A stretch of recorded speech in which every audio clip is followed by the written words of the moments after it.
Hello, and welcome to this special episode of Trade Talks. This year, Trade Talks is embarking on a tour of California's diverse and economically vital maritime and inland waterway ports. This series is a co-production with the Harbor Association of Industry and Commerce with generous financial support from SoCalGas. The HAIC was established in 1975 to be a collective voice and advocate for the harbor business community on issues related to trade, transportation, energy, and environment and land use issues. The HAIC is also committed to workforce development, ensuring that the harbor community and the many businesses which serve it have a steady stream of talent. And here at CSULB, we are grateful for their continuous support. Today's focus is the Port of Hueneme, and my guest is Port Director and CEO Kristin Decas. At a time when the ports of Los Angeles and Long Beach have been in the spotlight because of global trade disruptions, it's good to be reminded that California's other ports contribute to the state's position as the nation's leading trade gateway.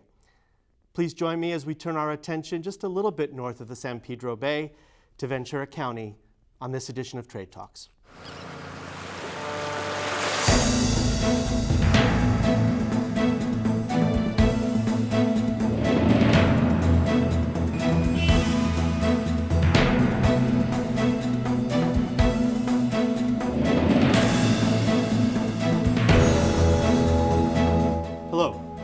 I'm Tom O'Brien with the Center for International Trade and Transportation at California State University, Long Beach. And this is Trade Talks. Welcome to a special discussion sponsored by the Harbor Association of Industry and Commerce with support from SoCalGas. My guest today is the Port of Hueneme's Director and CEO, Kristin Decas. Since beginning her tenure with the Port of Hueneme in February 2012, the port has grown 33% in cargo volume and now ranks as the fourth largest container port in California and among the largest auto ports in the nation. Over $75 million in infrastructure improvements are underway under Kristin's watch, including the installation of shoreside power for refrigerated cargo ships and handling equipment, as well as a harbor deepening project that renourishes local beaches. Kristin has also led the Committed to Community program, food drive events which leverage port customers, small business owners, volunteers, and local health clinics to bring over 1.1 million pounds of produce and other resources to 40,000 families in Ventura County. Through Kristin's leadership, the Port of Hueneme initiated its environmental framework, which has led to the development of world-class air quality monitoring to South Oxnard. Another milestone, the port was the first to receive Green Marine certification in California and earned the title of the greenest port in the United States at the Green Shipping Summit in 2017. Kristin has also served as the president of the California Association of Port Authorities, representing California's 11 deepwater ports, and was the first woman to run both the Port of New Bedford and the Port of Hueneme. In 2015, she was elected to the chair position at the American Association of Port Authorities, the fourth woman to hold the port in the association's 107-year history. Kristin, welcome to Trade Talks, and thank you. That's a lot. You've been busy. Well, thank you for having me this morning. It's great to be here, and I appreciate the service of the university and HAIC to our industry. Thank you. Let's talk a little bit about how this background prepares you to lead a major California port like Hueneme. What actually does the port director do? Well, we wear many hats, port directors. One day you're out fighting for business development opportunities, you're negotiating multi-million-dollar contracts. Another day you're up against regulations in the pipeline and you have to influence policy. You're also just ground zero working and running a port, making sure that operations are running smoothly, efficiently. And then there's HR, administration, finance. There's a lot to it. And I think people tend to think that the ports of LA and Long Beach are sort of the model for port operations, but there's a lot of complexity to what you do at the Port of Hueneme. Can you talk a little bit about what makes Hueneme unique. And maybe even share with our audience where Hueneme is. I think that's probably a good place to start. Sure. Hueneme is about an hour north of the San Pedro ports. I would say it's the only deep water port between LA and San Francisco area, just to give some perspective of where we sit.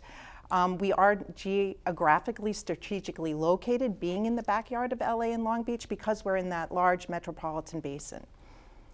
And in terms of what you focus on as your business, right? I mentioned Autoport in the introduction. What does that mean in terms of your operations? What types of cargo are you moving? Sure. So in terms of the automotive segment of our portfolio, we are the 6th largest auto port in the country. We move 10 different brands through the system into 13 states in the country. We're also very heavy on refrigerated cargo coming through the port. There's a joke going around that if you line up all the bananas that come through the port of Hueneme nose to nose, it's enough to go around the globe 13.5 times. But in all seriousness, it's about 5 billion bananas a year servicing the same 13 states here. And it's a very important commodity. It's actually the #1 grocery item in the world is the banana. Wow. We move a lot of other commodities as well. We bring in fertilizer product and what's called high and heavy or project cargo. Turbines, yachts, those sorts of things come through the port. And one fun example is we had a shipment of a yacht for the CEO of Google, and he brought it in and then he sailed off in it. So all kinds of unique cargoes come through the port. But you also do containerized cargo as well, right? We don't want to forget about that. Of course, and that's how the bananas come in containers. Actually, 10 years ago, all of our fruit products and commodities came in the belly of a ship or the hull of the ship in pallets, and then they would get offloaded and then they would be forklifted into warehouses, cold on-dock storage warehouses. Well, the market has changed since then. In 10 short years, all of our commodities now come in containers, and so we are fully containerized when it comes to our refrigerated cargo. For someone who's only got a glimpse of port operations through a major container port, what's different about the way you operate, both in terms of what would the land side look like, and what does the management structure look like that makes Hueneme different? Sure. Well, there's, I guess, where to start. Maybe we'll start at the top, right? We're governed by a body of 5 elected harbor commissioners, and so we're a little different than the other ports in the state of California, where they are what's called state lands ports from the State Lands Commission, and then those ports complexes are entrusted to the communities to run them. So they're overseen by mayors who appoint harbor commissioners. In our case, because, long story, if we go back to the beginning of our history, but we were built with private money, so we were not a state lands commission. But we were made public in 1937 by the state legislature, and they designated us as a special district of the state of California, and we're governed by a body of 5 elected harbor commissioners, and our geopolitical boundary includes the city of Oxnard, the city of Port Hueneme, and the commissioners need to be elected at large from those boundaries. So it's a different setup. We're run by an elected body. And I think you've referred to the structure as sort of an agility leadership model that's in place at the port. Is that right? Well, it's streamlined governance in that you don't have to juggle different priorities. Mayors have heavy lifts. They have to run schools, fire departments, police departments. The Port of Hueneme's leadership is really vested solely in the success of the port to create economic and social good for their constituents by having access to the world stage for trade. And is there any difference in the way you interact with the clients of the port, the ocean carriers, than maybe a more traditional containerized port operation would? Well, I think you use this expression, once you've seen a port, you've seen a port. Right. So we're a little bit different than the other ports in California, who primarily are what called landlord ports, where they lease terminal space to operators to run those terminals and those facilities. In our case, we actually go into direct contracts with the ocean carriers and the shippers to bring the goods in through the port. But we're not quite fully an operating port because we also give license agreements to stevedores. Those are the ones that hire gangs and labor, and they maintain the equipment to offload the cargo. So we have a little bit more control over the cargo flow through the port by having those direct relationships with the customers. I think many would be surprised to hear that you have an elected board, because that is unique within California. How does that change the relationship that you have with the cities that are part of your network there? So we're not like a department of the city. We're actually more of an autonomous local government agency that runs the business of the port, and the commissioners have to have a strong relationship with their constituents. So we have a strong focus on community, on sustainability, on environment, as do the other ports, but ours is just more focused on the constituents that the commissioners serve, because they need to get re-elected by those same constituents. But we have a very steady hand at the port. Our commissioners in place right now are the same commissioners that hired me 10 years ago, with the exception of one who replaced a commissioner that passed away at 92 after serving the community for many, many years as mayor and then harbor commissioner. I know some people refer to Hueneme and other smaller ports up and down the coast of California as niche ports, and I wonder what that term means to you. Is it accurate? Is it fair? Or is it a term that we should sort of set aside for Hueneme or the other ports? I would say it's a fair term. I mean, we have a nice ecosystem of ports here in the state of California, and we really all have our focused commodities and cargoes, and there's enough cargo right now, especially during the supply chain crunch, for all of us to succeed in our different niches. And so the Port of Hueneme's niche is the automotive trade, the project cargo, and the refrigerated cargo, automobiles. Can you talk a little bit more about what we would refer to as RoRo operations, right? The automotive work that you do, because it really is critical to moving product to these shores. And I think people may not have an appreciation for what role the port plays in making sure that they get the product that they're looking for. So cars move on what's called a roll-on, roll-off ship. The buzz term is RoRo ships. And really what they are is just large warehouses moving across the oceans. They have about 14 decks. They can hold as many as 8,000 cars. And the decks can actually shift on the RoRo ships so that you can stow different types of cargo in there, whether it be a huge tractor. You might want to raise the ceiling. If you have all cars, you may set up the configuration of the vessel differently. But they're just moving large pieces of equipment and automotive cargo through ports on these RoRo ships, and we move approximately 340,000 automobiles through the port on an annual basis. It's a lot. And that gives you extended reach to Asia. So in that sense, maybe niche port isn't exactly accurate. If it's just a smaller scale than actually what's underway.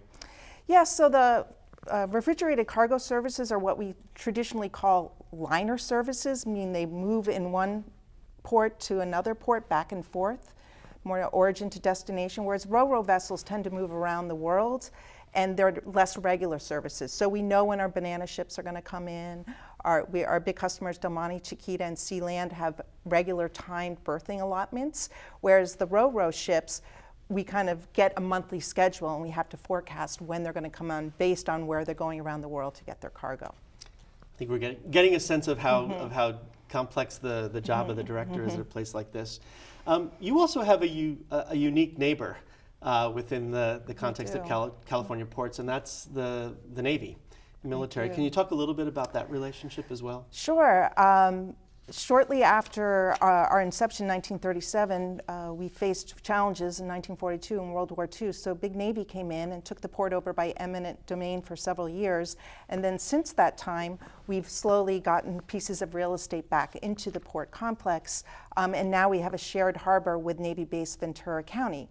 And it actually is a very strategic relationship in that we have joint use agreements with them. And so we're able to use their infrastructure if it's not being deployed for a military mission, which is often the case just because of the size of our turning basin. You're not going to house a massive Navy fleet there. So the real estate is often available to the port. And what we do in lieu of paying rent, we pay in infrastructure improvements on the base, so the money stays local at the base instead of going back to Washington and into the general fund. We also have a customer, Glovis, who leases about 90 acres of property. They actually manufacture Hyundais and Kias and are in our auto trade. And with that same real estate model, they pay in infrastructure improvements at the installation instead of paying rent. And so over the last 10 years, about $66 million has gone into the Navy for infrastructure improvements, which really is a great public-private win and a great relationship. And particularly during the supply chain crisis, they've really stepped up, allowing us to stage cargo over there and really increase throughput and help put a dent in some of the congestion and supply chain disruptions that we've been experiencing. Yeah, that's really fascinating and very unique. It makes me wonder, who are your key competitors? Who else does what you do, if anyone, when you're thinking about your competitiveness as a port in the state? Well, sure, ports are very competitive, and you always have to have efficiency, productivity, you have to compete from a cost perspective, and you also have to have an environmental portfolio, because that's really important to business today, to stand out and pop as environmental leaders. Ports we compete with, I would say more in California, we share the same types of commodities. San Diego and Hueneme are very similar in terms of handling automobiles and refrigerated cargo. Some of the competitive forces that we as a state of California really need to monitor are those from the Gulf and the East Coast, and making sure they don't grab our market share here in state of California. I would say California is more united to protect our interests, working against and trying to compete with some of the other states, east and in the Gulf. And I know staying competitive means modernizing continually and looking at what's important. Can you talk a little bit about some of the modernization programs you have underway at Hueneme? Sure. So as I mentioned, the different business model in the break bulk commodities, when we brought everything in pallets and in forklifts, makes a very different complexion of a port facility. So we've really had to gear up to be able to handle all of these containers, which involves acquiring cranes, which we didn't have previously. So now we have 5 electric cranes from our stevedores, own and operate those. They're hybrid electric cranes. And you also have to stage cargo differently. So our warehouses on dock have become obsolete. So we're in the process of having to demolish those facilities so we can gear the port up better for handling the containerized cargo. And you're also looking at some new partnerships, including ones with FedEx. Maybe you can talk a little bit about that as well. Sure, I think I'll back up just a second and kind of explain how Port Hueneme works. So we have about 120 acre footprint on dock. So how do you handle $11.4 billion worth of cargo on a 120 acre footprint? So what we actually have is outside the port complex is a handful of private terminals that are owned and operated by the shipper or the ocean carrier. So once the cargo, for instance, whether it's a car or container, lands on the port, it's pretty much virtually going to leave our facility and go out to these private terminals. And so the cargo moves very swiftly through our facility, and we don't get congestion and bottlenecking. And it's a great business model in terms of our overall productivity and efficiency, and allows us to be very mobile and take on more cargo as long as we have the supporting infrastructure off port. And so part of our modernizing efforts are to look at how we can build up that capacity. And when you talked about FedEx and the new customer that we have in building a bridge for containerized freight for the first time in our history from Asia to Port of Hueneme during the challenges of the supply chain disruption, we have the ability to say to FedEx, well, you can come through our facility, but you need to make sure you have a chassis, a trucker, and a yard, and we can take on your cargo. And they were able to do that and help build and offset some of the congestion that you're seeing in the supply chain by building that bridge for us. But if they weren't able to have every piece of the supply chain in check, we could reject that cargo, which is a challenge for other landlord ports because they don't control the terminal per se. So it's going to be the terminal operator that will likely take on as much cargo as possible so that they make a buck. And when you reference landlord ports, you're talking about that traditional model that people would be familiar with in a place like Los Angeles or Long Beach. Sure. Good.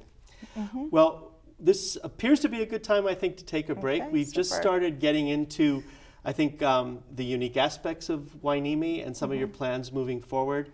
And when we come back from a very short break, we'll be continuing that discussion with Kristin Decas. We'll also talk about some of the unique challenges facing Hueneme, as well as the supply chain in general, and what it means for California trade moving forward. This is Trade Talks. I'm Tom O'Brien. Dad? Being a dad can be transformative, but also a lot of fun. Help prepare your little monster for the outside world. Encourage their interests. Support their growth. Walk them through new relationships. He's perfect. Whatever you say. And prepare them to stand on their own 2 feet. So much of the good in my life is because of you. Never stop being a dad.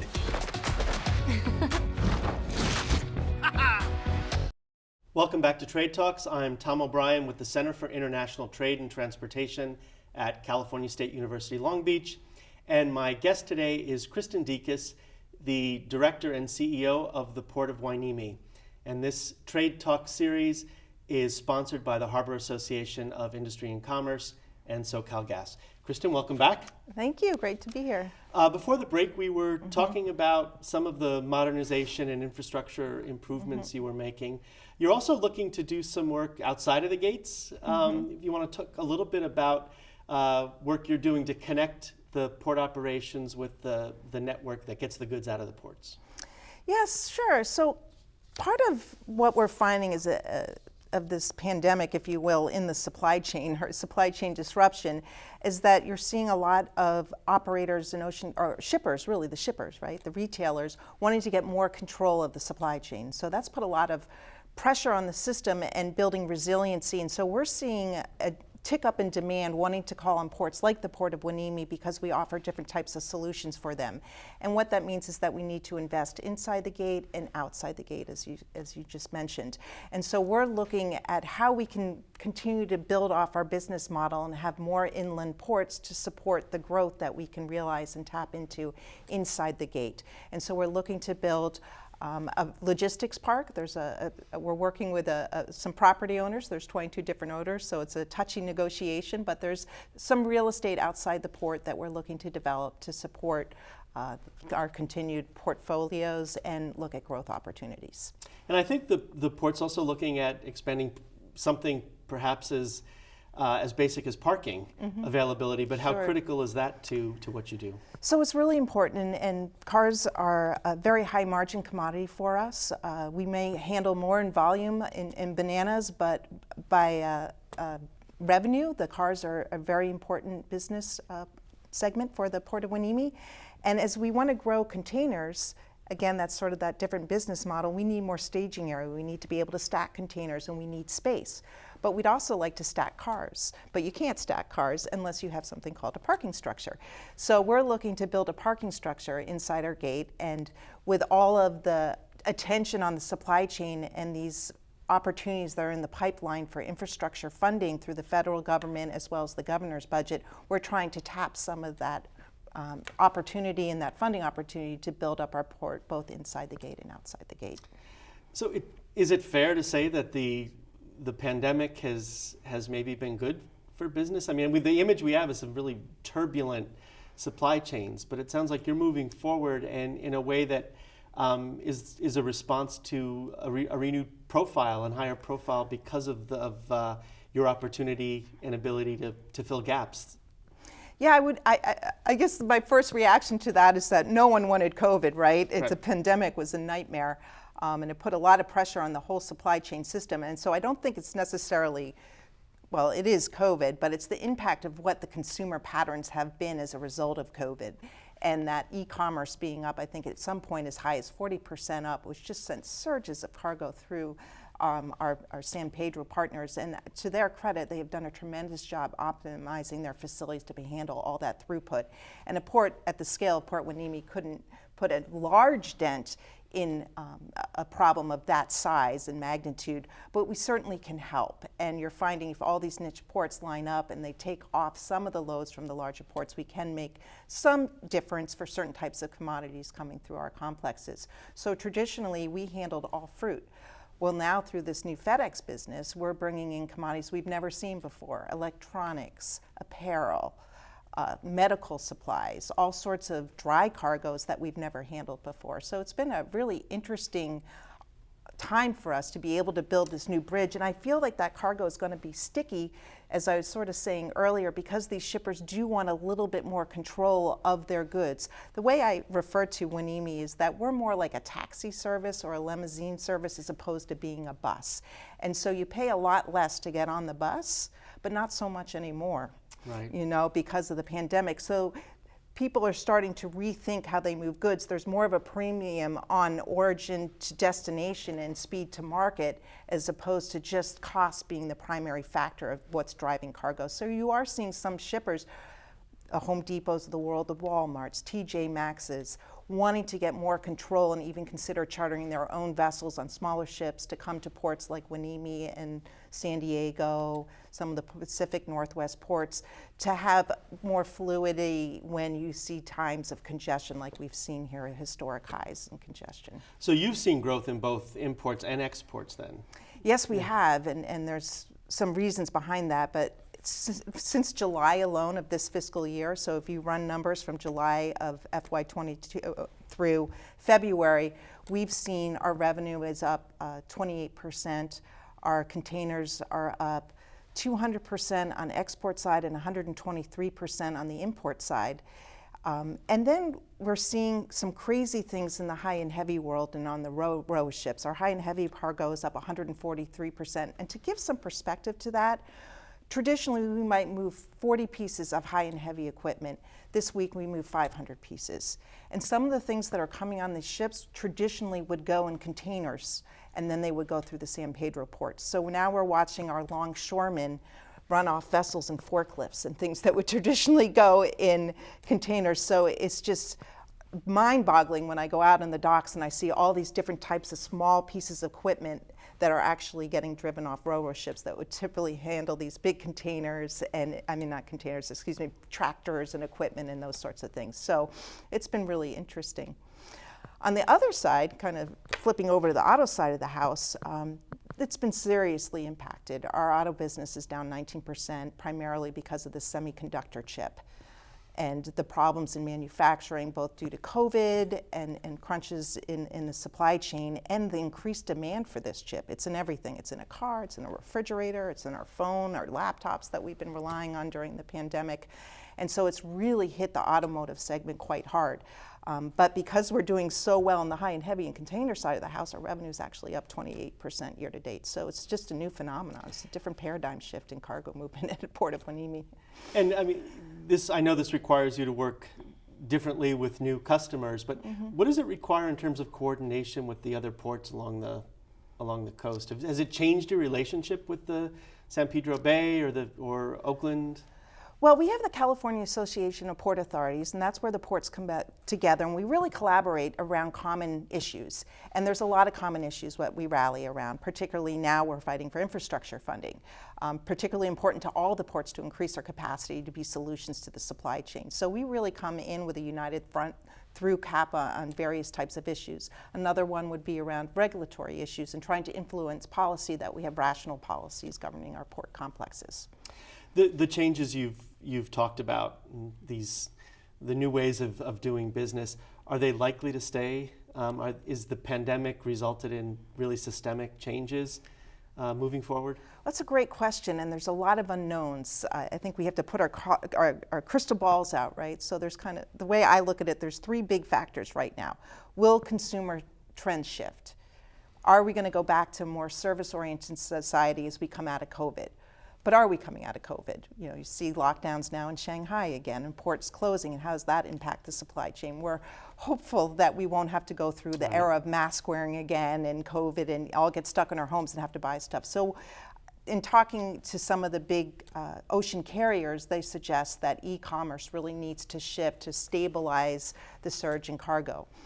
Then we have a different inflationary environment right now, and what's going to happen there? Are we going to go into a recession? Is the Fed going to raise the interest rates, and how is that going to impact consumer demands and the supply chain overall? And then there's war. That's another big question mark. What does that all mean? That semiconductor chip, a lot of the raw materials that go into them are in Ukraine and Russia. They also manufacture something called a harness, and the simple way of putting that, that's a cable that goes in the car, and you have 3.1 miles of this cable in the average vehicle. That's all manufactured in Ukraine. So it's now having an impact on the European market for automobiles for certain big retail, BMW and those sorts of auto manufacturers in Europe. So there's a lot of question marks on what's going to happen to the supply chain. And I'm not going to be bold enough to try and put a prediction on there, because I never would have told you a year ago that, or 2 years ago, back in 2020, we would see the influx of cargo that we're seeing today. In fact, we really tightened our seatbelts at the very onset of the pandemic. They closed all the retail for automobiles, right? And so we had 32,000 cars en route to our complex with nowhere to go. And then once we figured out that piece of the riddle, all of a sudden, all 10 of our OEMs, because of super spreads and manufacturing, stopped making cars altogether. And so we had ro-ro ships coming in with nothing, blank sailings. And so who would have thought a year later we're seeing these surges in our commodities? So it's a really uncertain time, but we're gearing up and hope that the trend at our port continues and we continue to see growth and opportunity, because it does create a lot of jobs. Yeah, and the supply chain does not like uncertainty and unpredictability. That's for sure. One of the areas that I think has been a challenge within California, if you talk to the people who move goods, is the regulatory environment, particularly as an industry is trying to respond to these many changes you just mentioned. Can you talk a little bit about whether you see an inherent conflict in the state's mandates for zero-emission vehicles and cargo handling equipment, for example, and the ability to meet changing consumer demand? Sure, I'll speak to that. I think we all share the goals. My board of harbor commissioners just adopted a bold goal of decarbonization, and we want to meet that with rigor.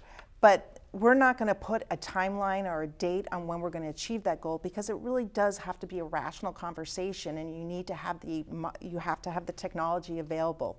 You have to have enough grid power to service an all EV world if you're going to go in the direction, or you need hydrogen fueling stations if we're going to go into a hydrogen economy. So the question I feel that we should be having with policymakers is, how do we get in a room together, roll up our sleeves, and figure out how we're going to do this and what's the appropriate timeline, instead of just forcing regulations that put California-only laws in place that make us less competitive and apt to lose some market share. So I'm optimistic that we have the opportunity, especially with all this infrastructure funding out there, to have rational conversations, to move the dime and be able to move towards a carbon-free economy. The ports are all in. We want to do it. It's just we have to do it working together. By way of example, with these new ro-ro regulations are coming into place, and we're going to have to plug in our ro-ro vessels while they're at berth, which is great, and we want to do it. And we're plugging into shoreside power. Yeah, so plug into the shoreside power. It's a $25 million project. That's a lot of money for the Port of Hueneme, but we'll find that. The bigger piece of the puzzle is our utility company doesn't have enough power to service that system. And so there's a $60 million upgrade needed at that utility plant. So we need to work with our partners and our policy influencers and our policy makers to ensure that we have enough power to be able to meet the mandate. Because you're asking a lot of the ports, you're asking a lot of the locomotives, you're asking for drayage, you're asking for trucks. So let's go, let's do this, but we need to have the power to service the industry. And the money, you need the money. So it sounds like maybe you're suggesting not only a need for the right policy, but the right forums in which to discuss these across industry segments as well as with regulatory agencies, to make sure that they're getting good information about what's happening on the ground. Right, it's blue skies thinking. All of us want to move in that direction and achieve decarbonization or electrification, zero emissions. It's great for our communities, it's great for our own health and public health, but we just need to have the funding and the infrastructure in place to be able to achieve these ambitious goals. One of the criticisms I've heard in the past is that the U.S. really hasn't had a national freight policy, and some of our competitors do. And I'm wondering if you see the new interest and attention coming from Washington because of the supply chain crisis being a good thing or a bad thing? Is there such a thing as too much scrutiny, or if it comes with dollars, maybe not? For sure, it's interesting. You asked that question. So I have served on these associations and leadership positions, and this is the first time we've gotten the attention that we feel the port systems really merit. Overall, in California alone, ports create 3 million jobs and are a very important part of the economy. And we've somewhat, in national policy and state policy, been a little bit of a stepchild, and there's some rationale to that. Leaders don't see freight move, right? So it's not necessarily the sexiest thing to get behind. But all of a sudden, when there's a supply chain problem and you can't get goods under a Christmas tree, all of a sudden there's a new visit to what, or a new thinking about how important the supply chain is.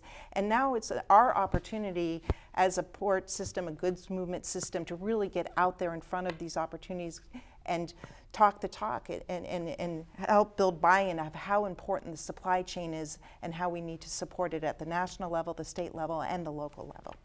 And what role do you see industry itself playing in sort of stepping up and saying, okay, there are things that we can do better or differently as a partner to government? Sure, I think we could do a better job at talking with one another. I was just on a testimony in Congress around decarbonization in ports and economies, and we had shippers on the panel that are talking about running their ships on certain types of biofuels, and the ports haven't been privy to that conversation, so how are they going to fuel up at ports, right? So we've traditionally operated in silos in the good movement industry, and we could do a better job, I think, of building bridges, collaborating, and really working together to best inform policymaker as to what direction the industry should be going. Has the pandemic accelerated that level of cooperation simply because everybody's been operating in crisis mode? That's a good question, Tom. I think there's been some summits here in Long Beach, in fact, with our GoBiz team and some of the leaders from Washington coming together and rallying around. I think you're talking about building a freight, maybe a freight cabinet level in Washington. There's certainly been talk about that. Yeah, there's been a lot of that, and then how does that pipeline down into state government? But I think we have a ways to go in terms of really working together and accelerating our voice in those forums, both at the state level and the national level. And I know you've had leadership positions in some organizations that might serve that purpose. Mm-hmm. And after a short break, we'll start by talking about your work with CAPA, as well as the American Association of Port Authorities, and maybe look forward to the future and get your predictions about what might be coming down the pike. Sure. This is Tom O'Brien. This is Trade Talks, and we'll be back with Kristin Decas from the Port of Hueneme after this short break. Great having you. Incredible women. I wish they had those kind of cool careers for women when we were growing up. So in this flashback, we're all the same age? Yeah. What does everyone want to be when they grow up? If I say 2 jobs, do I get extra credit? No. I want to make immersive video games. I want to revolutionize 3D printing. I want to analyze data from the cloud. I want to be a meteor. You mean meteorologist? No. That's great, follow your dreams. For the record, I was a baby in the 70s. Hello and welcome back to Trade Talks. I'm Tom O'Brien, and my guest today is Kristin Decas, the Port Director and CEO at the Port of Hueneme. Kristin, welcome back. Thank you, good to be here. Just before the break, we were talking about some of the supply chain challenges and opportunities that came about as a result of the pandemic. And I'm interested in your perspective in leadership roles at the California Association of Port Authorities and the American Association of Port Authorities, because that gives you some unique insight into how the rest of the nation and the rest of the world is responding as well from a port perspective. Sure. So these associations can be very powerful in how they influence policy decisions.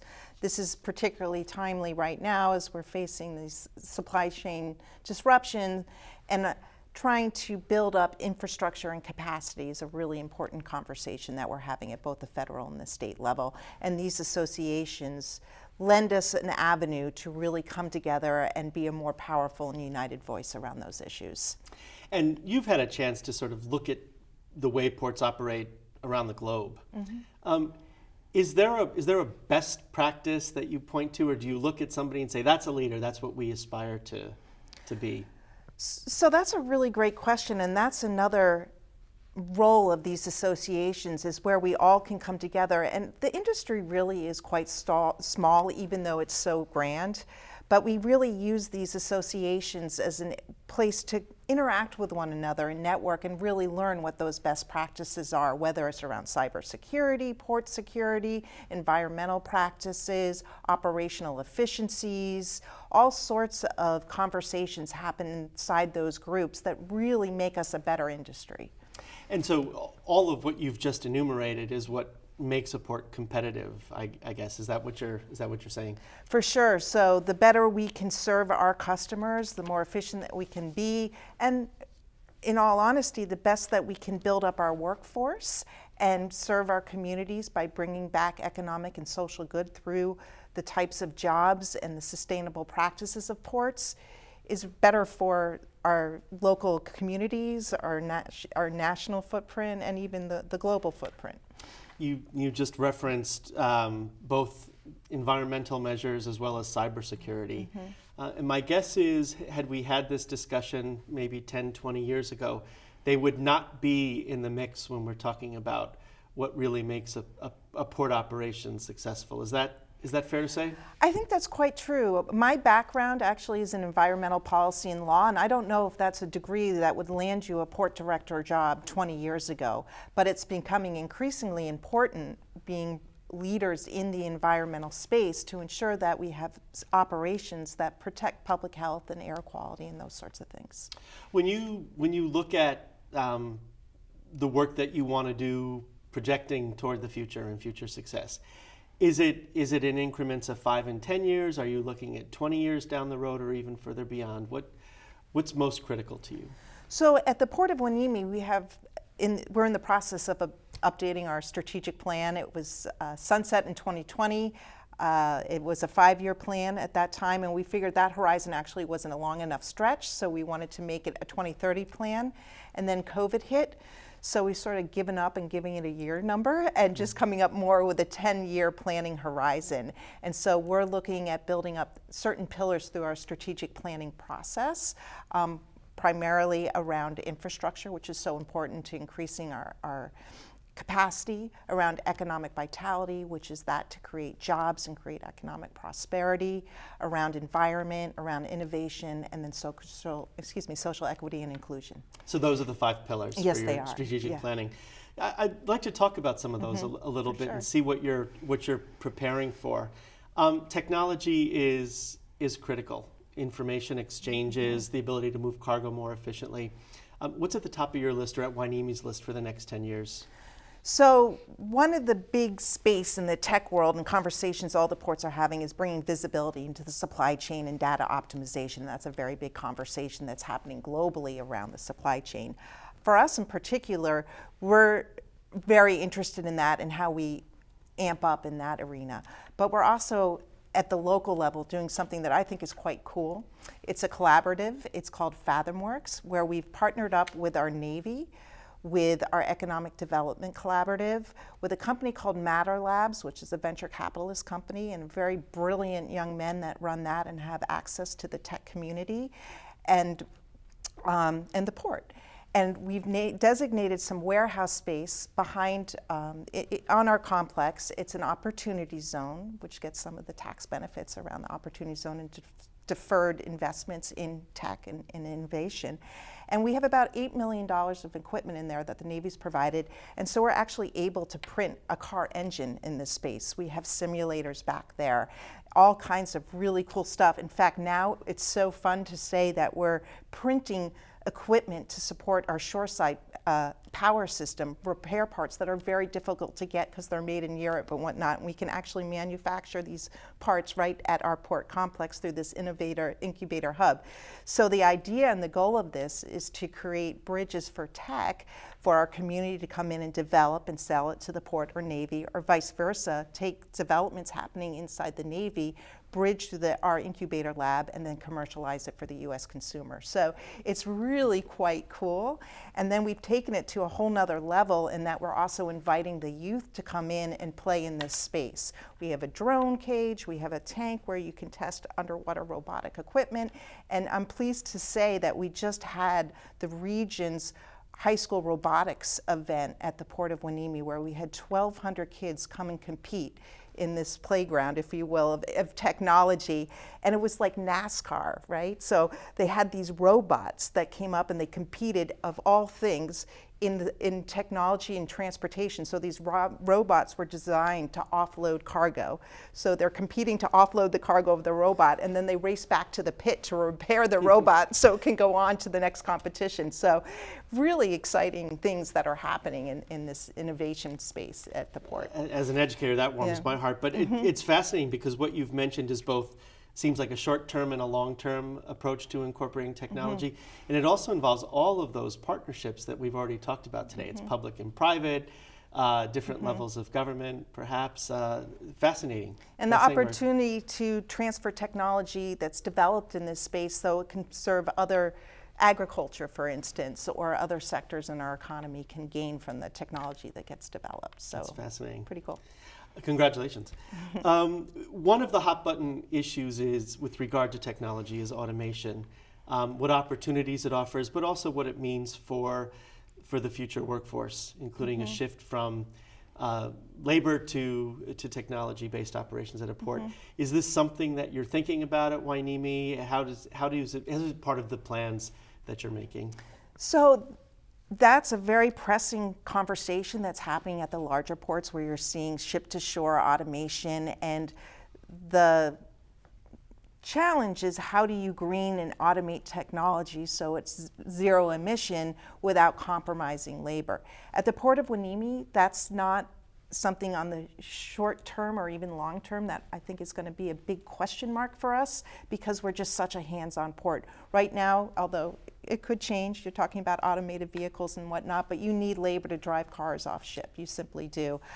We're running on mobile cranes. We don't really see a future of ship-to-shore automated technology at the cost for the scale of Hueneme. Our competitiveness is really grounded in our fact that we can get products from destination to origin quickly, and the pinpoint for that is not the mobile harbor crane.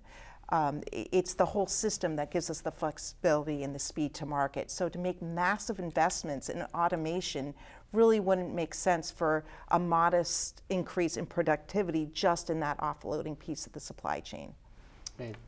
There's also, I think, other work underway. The iHub project that's happening at Hueneme. Can you talk a little bit about that as well? So yes, the office of I think it's small business advocates under the governor's under the governor's office has designated the port of one of the state's 10 iHub designations this year. I think they might do close to 10 a year, and so this year we were one of the selected iHubs, and that is wonderful because it gives us a $250,000 grant, and it really focuses in on that social equity and inclusion piece, so that we can support minority-owned businesses, women-owned businesses, and uplift them and bring them into the space of tech through our FathomWorks laboratory. So we're just thrilled. We just got news of this over the last couple weeks, and it really will leverage our FathomWorks laboratory. And you're creating and building talent pipelines for the future workforce, which, makes me wonder, what are you going to be looking for in terms of port staff when you're hiring in the next 10 years?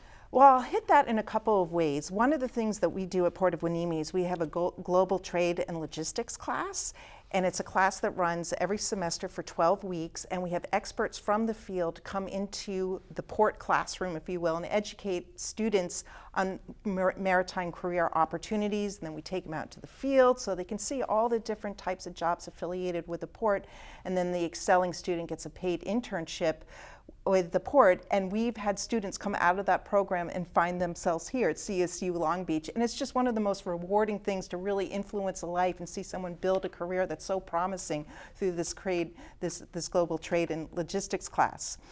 The other note I'll make is that I had the pleasure of working with Tyler Reeb, and he published a book on the new mobility and empowering the workforce, and I was privileged to help participate in developing a chapter in that. And as part of that exercise, I wanted to really get a pulse of what our industry is thinking, or what are really characteristics that are important for the next generation of the workforce. And what I learned from every port director that answered the survey is the importance of those soft skills, of those leadership skills, of those interpersonal skills. You can train anyone in something and you can get a strong background, but you really need leadership and character. And so I would say that that still remains a very important part of the complexion of the next generation of our workforce. Right, and I think you raise an important point that the skills that can be developed in programs like the one you just mentioned prepare students for success wherever they land, whether it's in the port sector or not. So kudos to you for that. Apart from the technology and some of those, some of the workforce trends we talked about, there are other broader societal trends underway. I think we mentioned the new or enhanced awareness of the environment.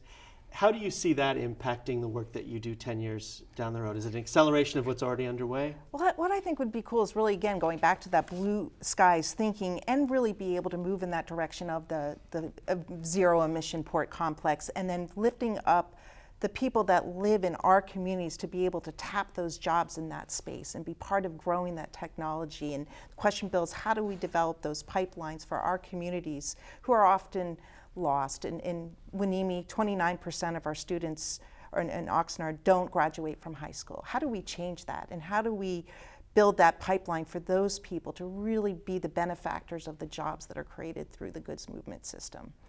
And California really has taken a leadership role in that area. So is it fair to say that, can I assume that you're bullish on California's future as a leader in trade?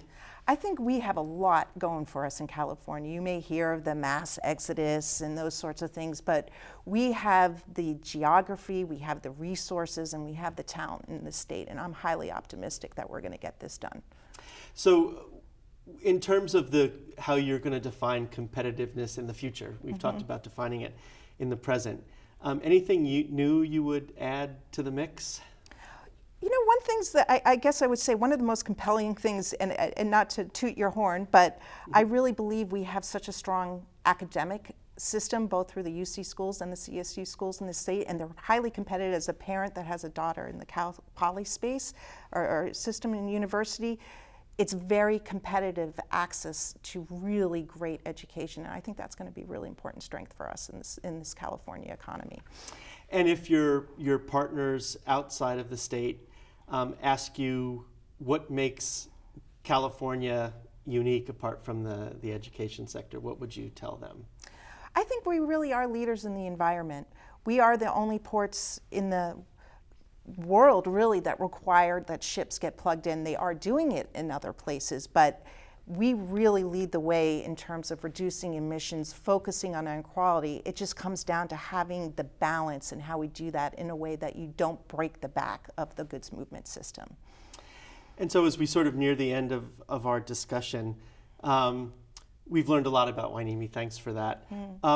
Is there something that we haven't covered, that as part of the story for Hueneme, that you would like to have everyone know about? Sure, I think I'd like to highlight our contributions to the community.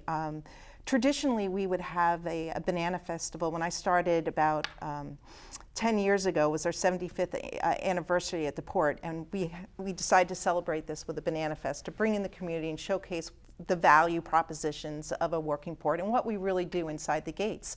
And so day one, I'm driving to the first event with my daughters, who at the time were 7 and 9, and there's all this traffic. I couldn't believe it. We expected it would be great if 1,000 people showed up. Well, 8,000 people came to the port that day, and we ran out of bananas at 3 o'clock. But it's gone on now as an annual tradition to have this festival, and upwards of 12,000 people on an annual basis come out to the port.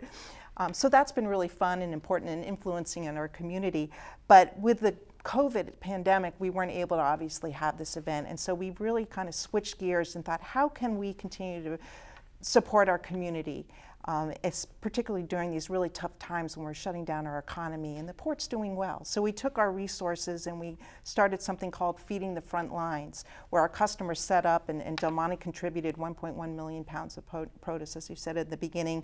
And we also found other partners in Food Share that brought all this food, and we did these food drives. And every time we did one, close to 500 to 1,000 people would either walk or drive up to get some goods. So it's been rewarding in the sense that we were able to make somewhat of a touch to our community during this really tough time and provide enough food to last a family 2 weeks through each food drive. So that's the DNA of the Port of Hueneme. We really want to give to our environment, and we want to give to our community, because why else move goods if you can't make a difference in the world? Yeah.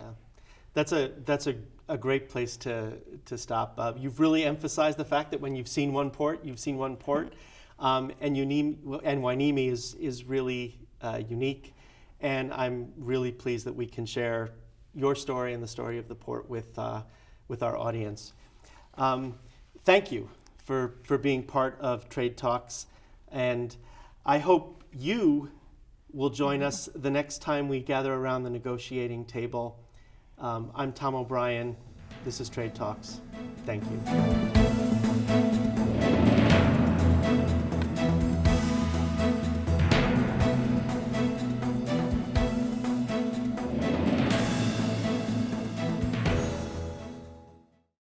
Thank you for joining us for this very special episode of Trade Talks. My thanks to our guest, Kristin Decas, Director and CEO of the Port of Hueneme, and thanks to the Harbor Association of Industry and Commerce and SoCalGas for the generous support of this year's Trade Talk series. You'll find more information about HAIC's work and the ways you can become engaged at the bottom of the screen.